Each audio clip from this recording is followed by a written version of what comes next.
Welcome to this week's edition of Trading Bits and Bytes. I'm Susan Littlefield. It's very interesting times that we're in market-wise, as we know what's been happening on the outside markets, but how those outside markets are really influencing what we're seeing in both the grain and the livestock, as we will continue to see coronavirus have its kind of death grips, shall we say, on what's in the trade. Aaron Bertels is joining us right now with Crossroads Marketing. Let's talk about that. It is tough times. It's hard to market not knowing what's going to happen with coronavirus and the effects it's been having. Yeah, like we said earlier, last night kind of felt like that was the tipping point of panic, and everything's on fire now, and you've just seen a cascade of events of things being canceled on top of each other. And obviously we've seen the stock market going down for quite some time, kind of anticipating some of this. But we're seeing what's happening in other countries, and it's the panic point, right? This is the point where people are just saying, get me out. You look across the board, and things that should be going up when other things are going down are not. They're all just going down. And it doesn't have a lot to do with fundamentals at this point. Economics are true. This is going to be impactful to the economics. When you start canceling events, you have travel issues that we have. People are not going to be as excited about going out and spending money at restaurants.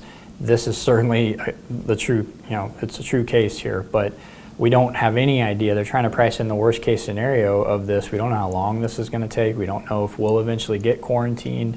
There's a lot of things we don't know, but there's certainly a lot of things that have happened in the last 24 hours that have changed things. You take that what if out of the picture, and we know normally this time of year, it is a downward type of market because South America's got their pressure of harvest underway. That's still going on. It's just adding to what we've already got in place. Absolutely, and that's what I keep trying to tell the people that I work with, is just that this is not a normal time of the year where you would expect prices to rally anyway. This is just, don't let the panic get a hold of you that you're supposed to be doing something right now when you wouldn't typically be doing something with sales now anyway. Maybe old crop stuff that you're still holding on to, but even that, a lot of people get that done through the March, Jan, Feb, March timeframe because it's the easiest delivery time.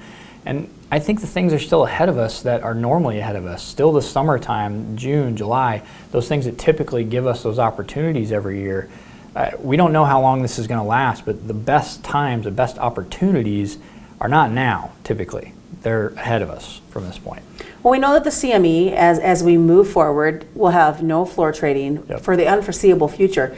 Kind of in layman's terms, explain what that's going to mean for the markets, both on the grain and the livestock. Yeah, we don't know.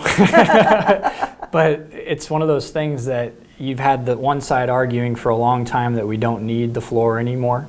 You've had the old guard floor traders that believe that it provides the best liquidity, and the human nature of that is invaluable and can't go away. So it's those two kind of going against each other. Most trade is electronic today at this point anyway. That's been slowly taking over as these electronic platforms just get better and better with what they can do. It used to be that sophisticated positions you had to go through the floor to be able to do. That's becoming less and less now, just because of the ability of how many people are on the electronic stuff first off, but then the platforms and the things that they've developed to be able to do that. So we're going to see as we move forward, as this does get closed down. I believe that it will have a certain amount of people that are going to try to use this as leverage to just say that doesn't need to exist anymore. And it could be a battle once you get to that point and start trying to decide whether they should come back or whether that part should just be closed down, but we'll see.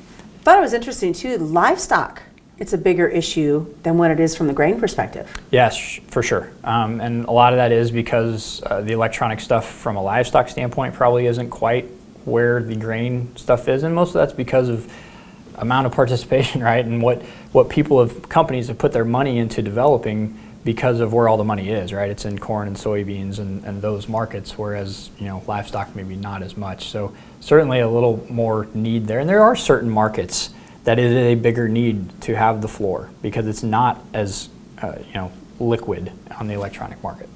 Well, as we take a look and be able to move forward with this cold storage, in future reports, are we going to see just a huge abundance still sitting there? It's very possible. It depends on if things are able to continue in slaughtering houses like you would expect them to, right? I mean, these are all big questions that we don't have answers to. Are they going to start to slow the, the production of that stuff as you move forward because of quarantines and things? And are things going to be able to move the way they need to? Are they going to keep slaughtering as many just because things aren't logistically going where they need to go? So these are all questions we don't have answers to, and the market's just trying to price the worst case scenario in. All right, well, hang on for the ride. Make sure your seatbelt is good and tight. That's this week's Trading Bits and Bytes. I'm Susan Littlefield.